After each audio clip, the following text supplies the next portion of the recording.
Hello and welcome back to my channel. I am Becca and today I'm going to be doing my January wrap-up and February TBR, which is really exciting. I haven't done a TBR in forever. So in the month of January I read two books. One that was a little disappointing and another one that I freaking loved. The first book that I read in January was What If It's Us by Silvera and Becky Albertalli.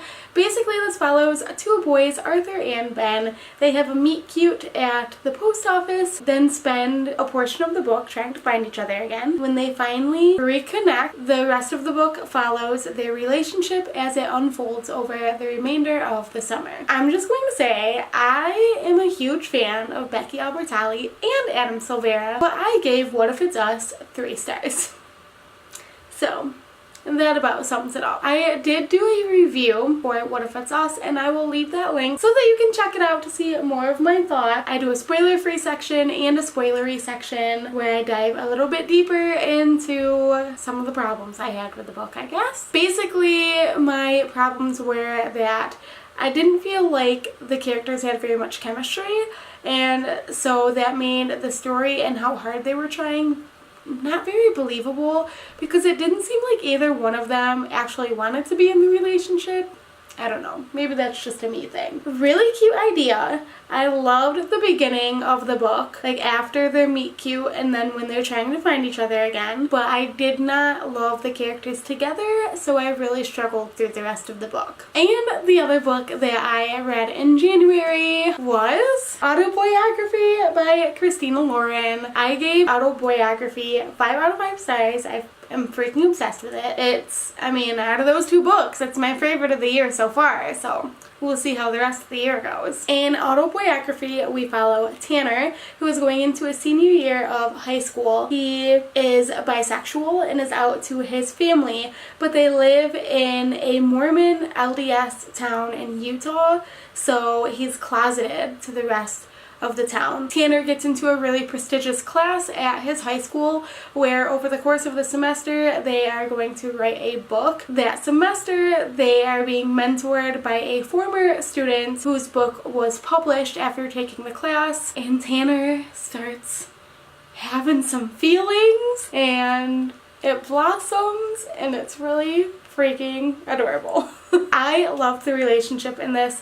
I feel like my new favorite trope is puppy love, which I've talked about this before. I just love beginning stages of relationships. All of the cute things that happen when relationships are first starting out. This was amazing. It is definitely an element of religion and how Tanner is navigating his queerness in an LDS town and how religion fits into it. It is very good. If you have not read Autoboyography, you really should give it a try.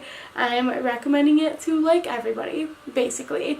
It is so good, and I really want to do a book talk for Autoboyography as well, so let me know in the comment section if that's something that you would like to see. So those are the two books that I read in January. My goal for 2019 was to read 100 books, not just in January, throughout the whole year. But I'm 5 or 6 books behind now, according to Goodreads, which is a little concerning, but I'm sure that I will catch up. Before I talk about my TBR jar, there's another book that I want to talk about because Spencer from Common Spence is creating a book club and I really want to be a part of it, at least for this month. The first book that they are going to be reading is Six of Crows by Leigh Bardugo, and I want to give it a try. I don't know how it will go, but I figured I could just give it a try and we'll see how it goes. I don't know anything about this book except it's like a ragtag group of misfits that are trying to like complete a heist. So I'm really excited about it, also very nervous. Let's talk about my TBR jar. So I haven't done TBRs in a long time. I just stopped because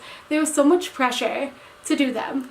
And I had a jar I got from the Target dollar spot because that place is like the devil. It will suck you in and it will take all of your money. It was a yellow jar. I don't even know. Josh took it off because I needed to be done with it. But basically it was a yellow jar. You've probably seen it in the back of all my videos. Josh said that I should insert like a montage of just the jar in the back of all my videos empty, because I filled it up like once, used it maybe twice, and then said I'm not doing TBRs anymore.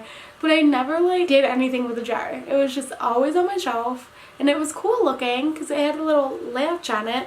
So this year I was like, you know what, I'm gonna do it. I'm gonna do it. And the more I looked at the yellow jar, the more I was like, why did I choose a pea yellow jar when I remember for a fact there were other colors. There was like sky blue and a pink one and a purple one. Like, I had so many choices. Why did I choose the ugly yellow? That was my first problem. The second is that the jar was like big. Like, it's a fairly large jar, and I didn't have that many unread books now. I'm saying that. There's like over 100, but I'm saying that because it used to be over 300.